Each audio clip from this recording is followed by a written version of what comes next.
Because let's be real, okay, Sabrina has not primed her audience to see something like that and think, oh yeah, that's just a kink. She has given us nothing but just cutesy girl aesthetics.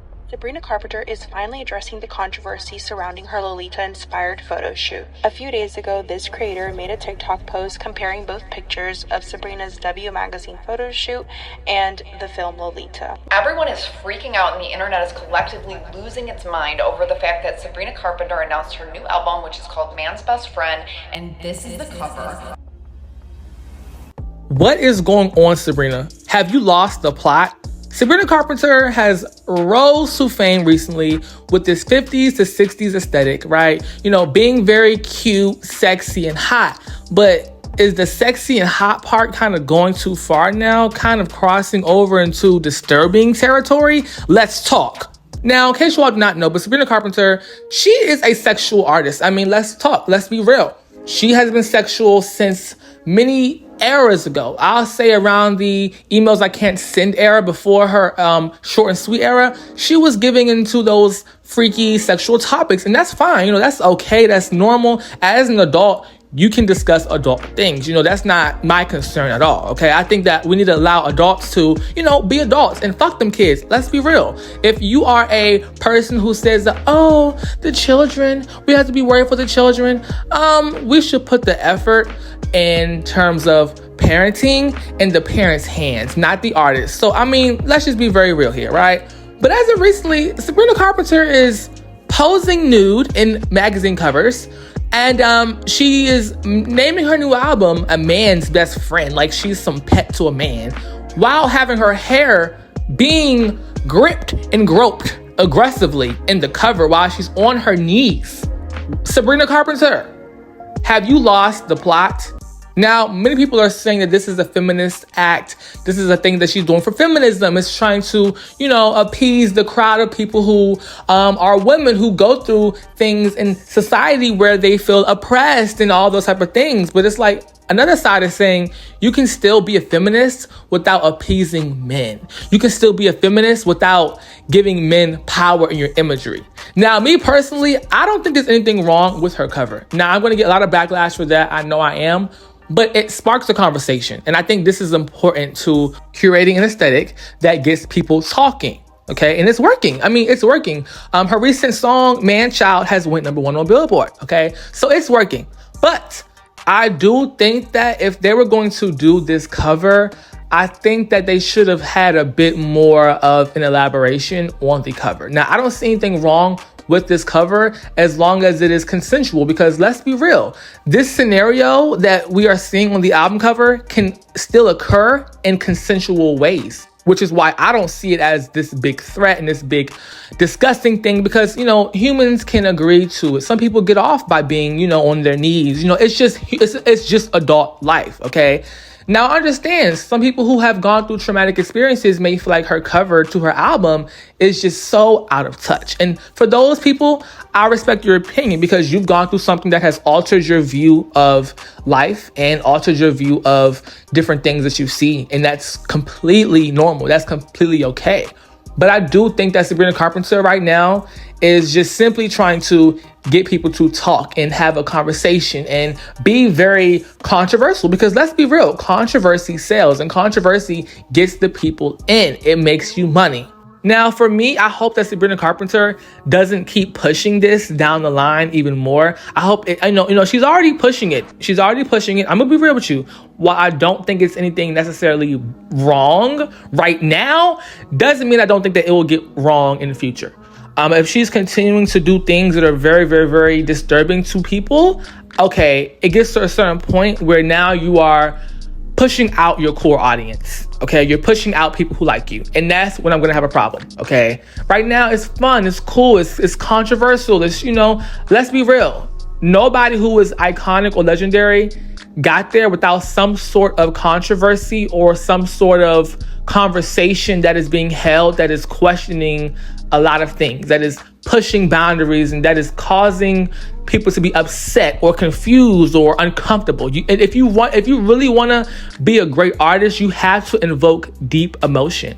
And I think that's why, for me, I'm not upset with it. But I will say this, y'all, I just told y'all, if it gets to be at a point where it's becoming just, okay, she's weirdly going to some weird space with this whole thing, I'm gonna have to say, okay, Sabrina, let's stop.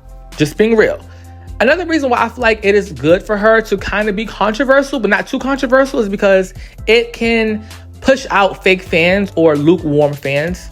I feel like when you are an artist who was in the GP like Sabrina Carpenter, you kind of have a false perception of how big your fan base is, or, how many true loyal people you have.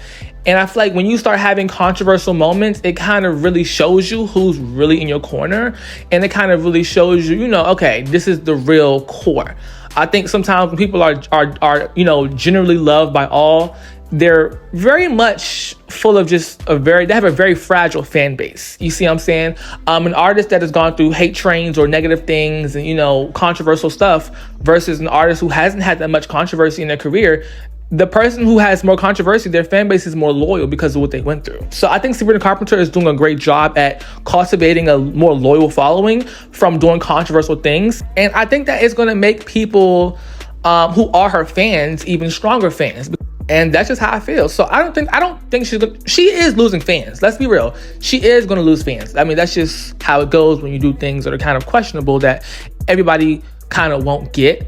And let's be real, Sabrina Carpenter knew exactly what she was doing when she got on her knees and when she had her hair being pulled by that man in that picture. She knew exactly what the conversation was going to be. Okay, let's not be dumb, y'all. This is all planned and orchestrated. It is. Okay, she knew she was going to lose some fans. She knew that she was going to have people talking. So I don't think that she is necessarily scared of that. I don't think she's scared. I don't think her team is scared of her losing fans. And a lot of people are just simply having a conversation like they're just tired of everything being so sexual. Okay, they're just tired of why does the art today have to always just be in reference to some sort of sexual content? Well, let's ask ourselves this. What are we talking about today? Exactly. We're talking about Sabrina Carpenter being naked, which means that if it's being talked about in the media, that means that it's getting a lot of attention, which means that sex sells and sex garners a lot of attention, especially for women. I hate how we want to act like, oh, everything's so sexual. Yes, sex gets the audience, the general public, talking. I mean, it's been like this since the early days of media. Okay, so I don't know why we have to act like, oh, everything's so sexual. Everything has been sexual. Like, this isn't a new concept. I mean, we are all sexual, reproductive human beings. I mean, that's a part of our nature. Sex is like literally how you're born. So I feel like if you can't handle those topics, just filter out your media, filter out your social media accounts, filter out that. Okay, I don't have a problem with Sabrina Carpenter or any women talking about sex in their art or in their music. It's fine. Men do it too. Men get on their songs and talk about how they watched this and effed her and then they did this and they got all these hoes, and it's not a big deal at all. Okay. But it's only a problem when the woman wants to come online and claim it herself. And that's where I kind of feel like it's unnecessary to pull the, oh, everything is so sexual card. I agree though. I agree. It is a lot. But while it is a lot though, it's kind of sadly becoming normal. Okay, like I said, I don't have a problem with women talking about it, but I could see if it was all Sabrina Carpenter talked about, but it isn't. It isn't all she talks about. She has songs talk about heartbreak and a lot of emotional things, but those songs don't go as viral as her sexual songs because the public likes to hear about these things. But now, there's also content saying that Sabrina Carpenter is catering to the demographic of people who like underage type of vibes, which I don't support at all. I mean, obviously, but I can't support that. Now, there is this speculation of that online that I'm seeing the conversation, and Sabrina Carpenter is finally addressing the controversy surrounding her Lolita-inspired photo shoot. A few days ago, this creator made a TikTok post comparing both pictures of Sabrina's W magazine photo shoot and the film Lolita. Now, Sabrina Carpenter is in the comment section of that video shutting down claims that she was inspired by Lolita. I've never seen this movie, it's never been my mood board, and never would be. Due to the fact that Sabrina's new single, Man Child, and her new album cover for Man's Best Friend is very controversial, People have really been looking at Sabrina's past and just digging up anything that they could find. They found this photo shoot that she was in for W magazine about 9 months ago, and all of the photos in general seem very normal except for this photo. I've seen a lot of people say online that the photographer that shot Sabrina for W magazine is the same photographer that shot Charlie XCX for Skims, but it's not. But that's not even really important. I do believe we should hold artists accountable for their choices, but I think in this instance it just wasn't her fault. In this case, I do think it's more on the photographer or like the creative team, the magazine, but also I'm not rocking with that at all. So it kind of makes me feel a certain way. But without that part, I don't see any issue of what Sabrina Carpenter is doing. But if this is what her team is trying to do, trying to cater towards those type of creeps, then we have a problem, okay? Then we have a deep problem. But there's also footage of her saying that is not what she was going for. She would never do anything like this. Whatever. Cool, right? But we're going to have to see how this era plays out, how this rollout plays out. I mean, her numbers are pretty successful. I mean, that's pretty much expected from one of the biggest pop stars right now. But we're going to have to see how this all plays out, y'all. I want to get into it. I want to talk about it with you all. I really want to have a conversation with y'all. I don't think this is going to end her career. A lot of women have had controversial, eras surrounding their art, regarding femininity, sexuality, and just overall patriotic conversations that talk about how women are in terms of these societal standards and what they're supposed to be doing and, all that stuff. So let's talk, let's chat down below and we can have a conversation. Now, let's keep it respectful. Let's keep it cute. If you agree, disagree, let's not get too carried away. Okay. Thank you for watching.